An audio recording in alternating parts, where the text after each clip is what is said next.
Good morning, सुप्रभात, केम छो। उम्मीद है आप सब लोग बेहतर होंगे। आप सभी लोगों को नववर्ष की हार्दिक शुभकामनाएं। ईश्वर करे ये नया साल आपकी जिंदगी में नई खुशियां लेकर आए, आप स्वस्थ रहें, आप तरक्की करें, आप सफल हों और आपके जो भी सपने हैं वो सारे के सारे पूरे हों।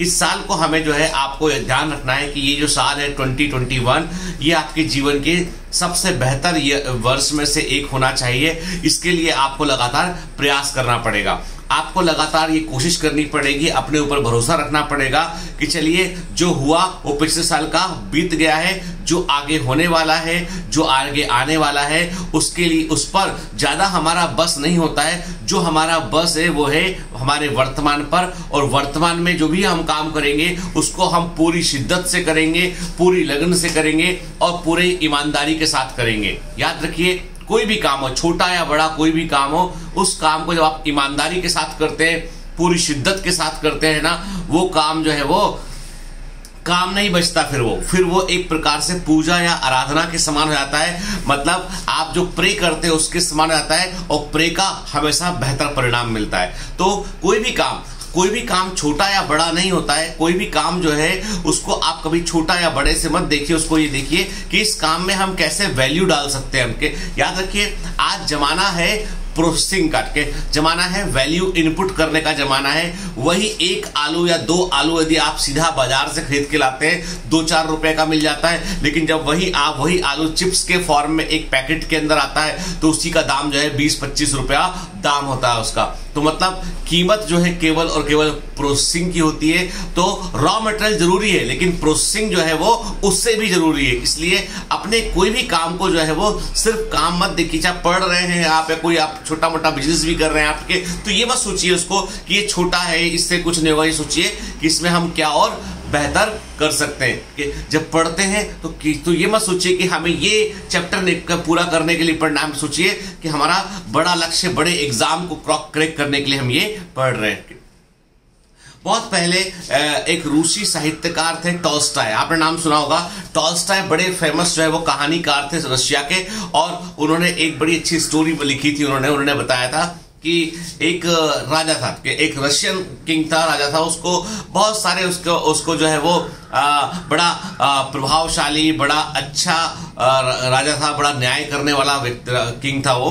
तो उस राजा के दिमाग में 3 प्रश्न काफी लंबे समय से चल रहे होते हैं। पहला प्रश्न तो ये होता है कि पहला जो क्वेश्चन ये होता है कि सबसे महत्वपूर्ण कार्य क्या होता है, कि what is the most important work, यानी कौन सा कार्य सबसे महत्वपूर्ण होता है। ये पहला प्रश्न था उसके दिमाग में। दूसरा प्रश्न ये था कि किसी से कोई सलाह लेना हो, परामर्श लेना हो, तो सबसे बेहतर व्यक्ति कौन है जिससे आप सलाह ले सकते हैं। और तीसरा प्रश्न ये था कि किसी भी कार्य को करने का, किसी चीज को करने का सबसे अच्छा वक्त कैसे पता लगाएं हम, कि सबसे बेस्ट टाइम क्या है उसका।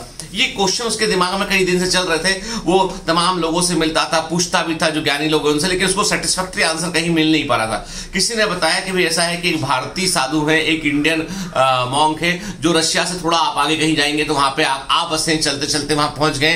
वहां पे उन्होंने छोटा सा आश्रम बना लिया है, आप जाके उनसे मिलिए, शायद से वो आपकी मदद कर पाए। तो रशियन किंग था, उसने कहा कि चलो ठीक है, हम वहां जाके जो है वो मिल लेते हैं। ठीक है, मॉस्किटोज हो गए आसपास ना।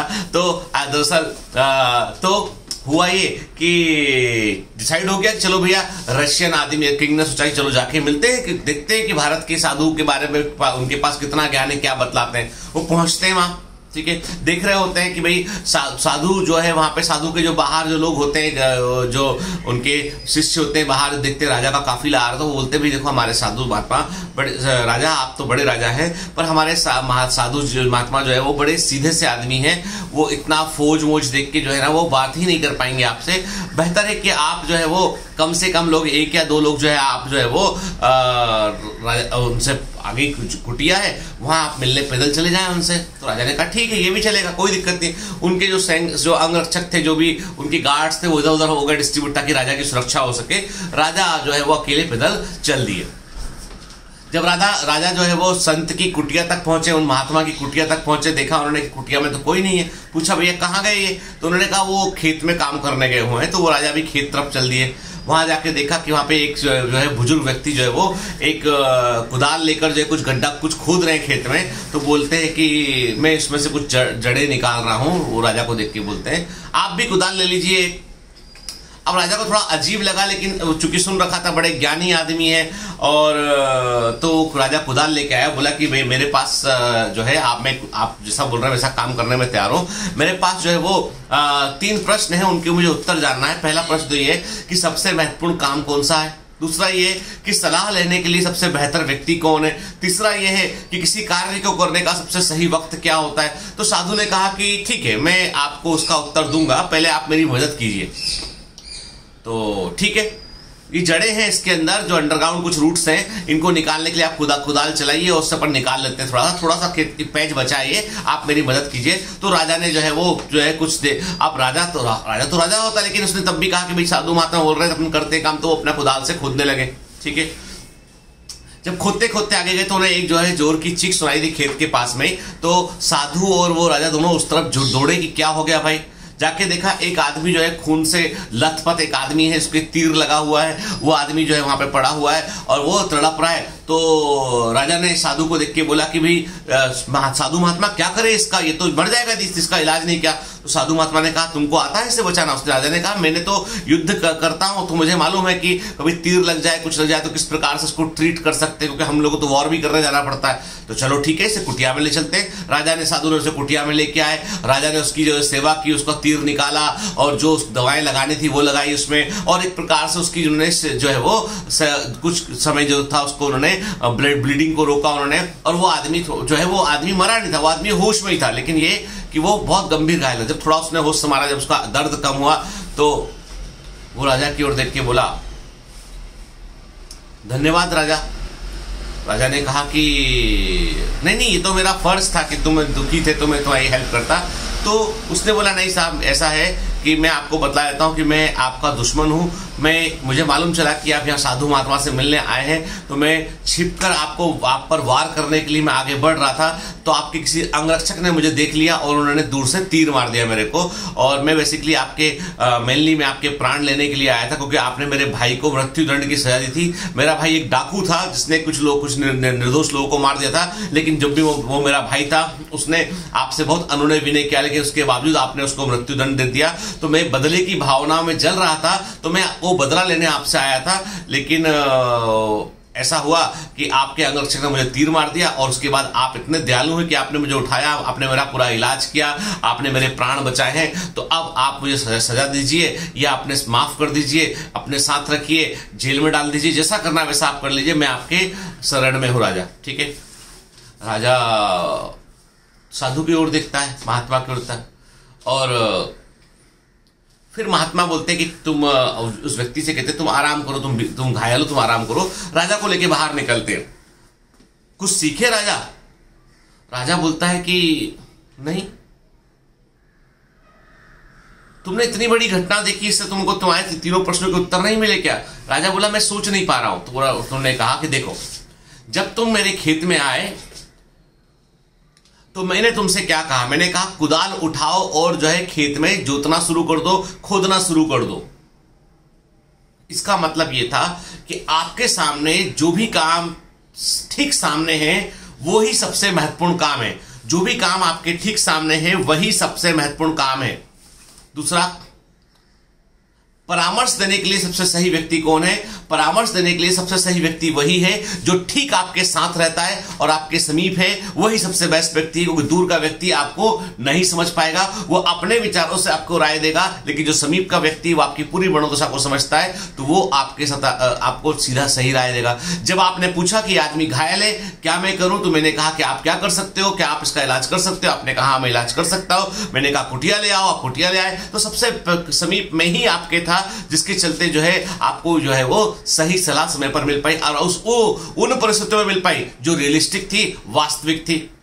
तीसरा यह है कि किसी भी कार्य को करने का सही वक्त है अभी। यदि आप तुरंत मेरे कहने पे कुदाल ना उठाते, तुरंत आप उस व्यक्ति को उठा के जो है उसकी सेवा ना करते, तो आपको ये सारी बातें मालूम नहीं चलती और आप जो है वो अपने प्रश्नों के उत्तर नहीं खोज पाते। तो जो भी सही वक्त है काम करने का वो है अभी, तुरंत, यही सही वक्त है। जो काम सामने है, ठीक सामने है, वही सबसे प्रायोरिटी वाला काम है। जो वक्त से करने का है वो अभी है, और जिनसे सलाह लेना है वो आपके सबसे समीपस्थ लोग होना चाहिए जो आपकी वास्तविक रियलिस्टिक कंडीशन को समझते हो। ऐसा बताया था रूसी साहित्यकार टॉलस्टॉय ने। टॉलस्टॉय की जो कहानी है वो बड़ी मानव संवेदनाओं को जो है वो टटोलती हुई सी उसके बारे में बताती हुई कहानियां हैं, और वो कहानियां यही बतलाती हैं कि दरअसल जीवन में सबसे महत्वपूर्ण बात यह है कि हम अपने वर्तमान पर ध्यान दें, भविष्य की ज्यादा चिंता ना करें। हम जो बीत गया है उसको हम भूल जाए। बीते हुए को यदि आप पकड़े रहेंगे तो आप आगे नहीं बढ़ पाएंगे, बीते हुए को छोड़ना पड़ेगा। एक बार मैंने बताया भी है आपको कि एक प्रोफेसर होते हैं, वो प्रोफेसर बोलते हैं कि भाई देखो, परेशानियां जो होती हैं वे उनका स्वयं का कोई वजन ज्यादा नहीं होता है, परेशानियों को हम कितने समय तक होल्ड करते हैं वही उसके वजन को तय करता है। प्रोफेसर ने जो है एक खाली गिलास एक अपने स्टूडेंट को दिया और पूछा उससे कि अपना हाथ सीधा रखो, ग्लास को पकड़ो, बताओ कितना वजन होगा इसका। तो उस लड़के ने बोला कि प्रोफेसर, इसका वजन होगा 100 ग्राम। क्या तुम इसको 5 मिनट होल्ड कर सकते हो? बिल्कुल साहब, मैं 5 मिनट इसको होल्ड कर सकता हूं। प्रोफेसर ने कहा कि अच्छा होल्ड करे रहो। 5 मिनट के बाद प्रोफेसर ने कहा कि अब तुम्हारा टाइम मैं बढ़ा रहा हूं, तुम 30 मिनट इसको होल्ड करो। तो अब स्टूडेंट जो था उसने ग्लास उठा रखा था हाथ में, वो बोला कि प्रोफेसर मतलब थोड़ा थकान लगेगी, ठीक है उठा के तो देखो। आधे घंटे ग्लास को उसने उठा के देखा, अब उस लड़के के हाथ दुखने लगे थे और उसको लग रहा था कि यार ये प्रोफेसर कहां फंस गया मैं। प्रोफेसर ने कहा कि नहीं, अभी पूरा नहीं हुआ है, अभी तुम्हें पूरा 2 घंटा इसको उठा के रखना है। लड़के ने कहा कि चलो कोशिश तो करके देखते हैं, लेकिन घंटे 1.5 घंटे के बाद लड़का बोला कि मेरे हाथ बहुत जोर से दुख रहे हैं, मैं अब और ग्लास को नहीं उठा पाऊंगा, मैं रख रहा हूं इस ग्लास को, अब मेरे बस का नहीं है। प्रोफेसर ने कहा ठीक है रख दो। अब मुझे ये बताओ कि पहले 5 मिनट में, पहले 30 मिनट में, पहले 1.5 घंटे में क्या ग्लास का वजन बढ़ गया था? नहीं, ग्लास तो उतना ही था, 100 ग्राम का ही ग्लास था। केवल मैं कितने समय तक उसे होल्ड करता रहा, उसके कारण मेरे खुद के शरीर में कष्ट होने लगा था। ग्लास का वजन नहीं बढ़ा, ग्लास तो उतना ही था। ये कष्ट जो है वो मेरे अपने शरीर का था। बिल्कुल सही। प्रोफेसर ने कहा कि जो समस्याएं होती हैं वे बड़ी या छोटी नहीं होती हैं, वे सिर्फ समस्याएं होती हैं, और समस्याएं हैं तो उसका कोई ना कोई समाधान जरूर होगा। तो समस्याओं को हम कितने समय तक अपने साथ होल्ड रख करते हैं, कितने समय तक पकड़ कर रखते हैं, उसके कारण हमें दर्द होता है। दर्द समस्या नहीं देती है, दर्द देता है वो जो हम समस्या से जोड़ लेते हैं अपने आप को, लंबे समय तक उसको हम होल्ड करते हैं। इसलिए समस्याओं का समाधान ढूंढिए, उनको लंबे समय तक होल्ड करके मत रखिए ताकि आपको दर्द ना पहुंचे। Have a great day ahead. Once again, Happy New Year, और आप सभी का नववर्ष मंगलमय हो, आप स्वस्थ रहें, आपका पूरा परिवार स्वस्थ रहे और आप सफल हो। All the best.